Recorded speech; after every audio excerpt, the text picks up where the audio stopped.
What's up, YouTube? Welcome back to another video. Today, I'm gonna be reviewing Halfblood Bloodluxe by Slayr. Now, this is Slayr's second studio album. Obviously, I'm not talking about the metal band, I'm talking about the underground rapper.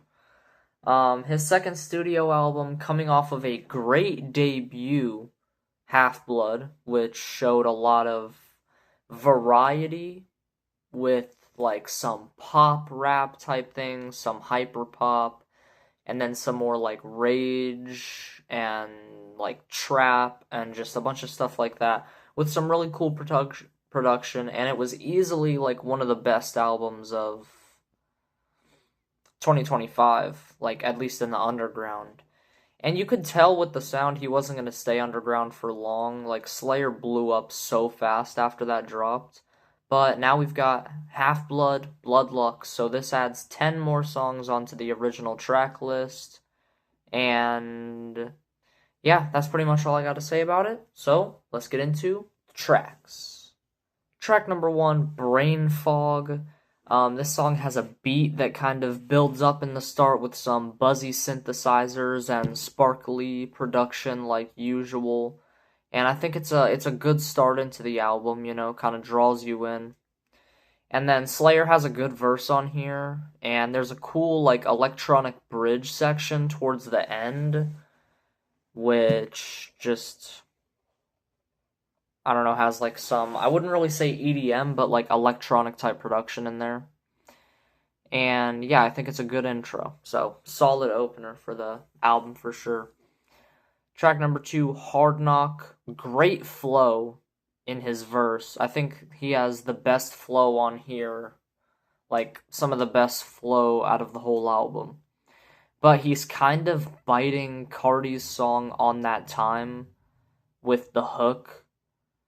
With the D-R-A-C-O. D-R-A-C-O.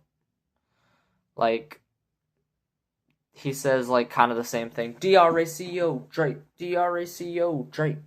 Like, come on, bro. We're biting, bro. We know where you're getting that shit from. But yeah, great beat as well with so many like video game type sound effects going on throughout it. So great track as well. But yeah, he's kind of biting Cardi in it. Track number 3, Flash Freestyle.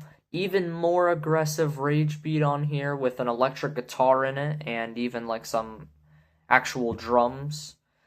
And he has a whole lot of red Cardi type flow on this. And it goes hard, but like I said, too much Cardi homage, bro. Like you don't have to be like doing exactly what he's doing, bro. So track number 4, Daytona, features Lucy Bedrock, and they have great chemistry, and they have like a similar type of hyper pop, sparkly, bouncy sound, so I think they go great together.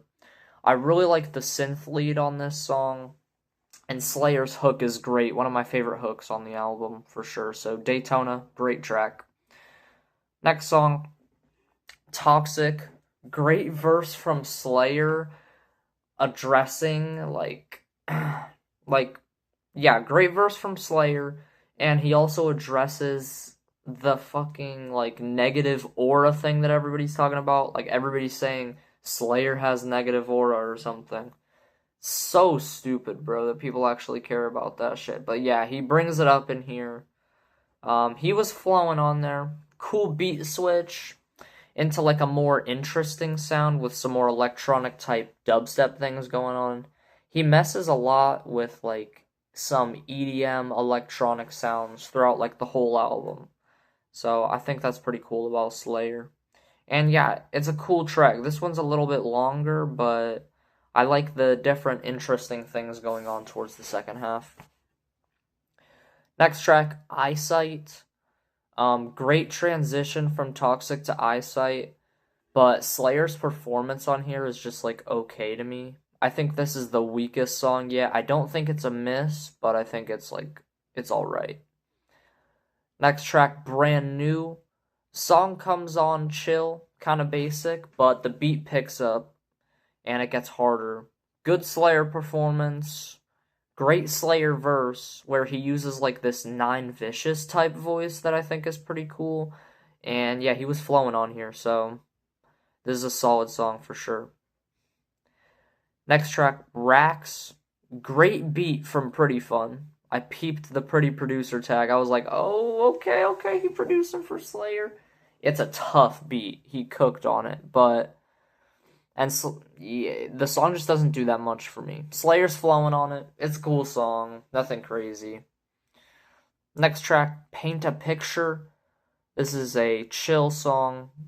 Slayr does this like weird like inflection that I just don't like, and I just think it's so corny. Where it's like that shit fucked up, and he like starts doing that shit. Not a fan of that, and overall the song is just basic and kind of boring. So having those two things together makes this the first skip on the album. So yeah, I think this is the first skip, first and only skip. Paint a Picture. So yeah, that's that song. And then last track, Died But Came Back. Interesting hook, for sure. With some, like, EDM type drop in the middle of the song, and some female verses in between the... or some female vocals in between the verses. So, overall, Halfblood, do I think that the Bloodluxe is better than the original? No. And I knew that the original Halfblood was going to be hard to beat. I can already tell Halfblood is probably going to be, well, my guess is that it's definitely going to be the best album in Slayr's discography. That seems like a type of album that, like, your first album is your best one, and then it's just downhill from there, honestly. That's how I think it's going to be with Slayr. There were a couple standout tracks on here, like Hard Knock, Flash Freestyle, Daytona, Toxic, and Brand New. But other than that, the other songs, I mean, it's really just the same thing you were getting from Halfblood. Like, he didn't really switch it up too much. So, another situation that's kind of like the Netspend album, except, like, honestly, the Netspend album was better. I like the Netspend album more than the Halfblood one. I saved more songs off of it, and overall I thought his sound evolved more, so personally I think Netspend won for the Friday drop battle. But yeah, that's my review. Overall, I would give this thing like a 7.8 out of 10. Cool deluxe. Slayr didn't really evolve his sound, just giving like more of the same from Halfblood.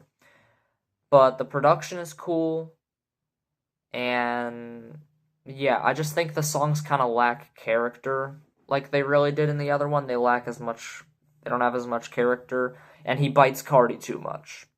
The cover is 10 out of 10 though, for sure. Like, the cover for the Halfblood and the deluxe is fire, bro. Like, I love that first one, but that second one is literally, like, masterful art, bro. Like, that shit is beautiful. So, yeah, 7.8 out of 10 for this. Halfblood original album, I would have gave, like, an 8.3 or 4 or something like that. So, yeah, that's the review. Let me know what I should review in the future. And, yeah, I'll see y'all in the next video. Bye-bye.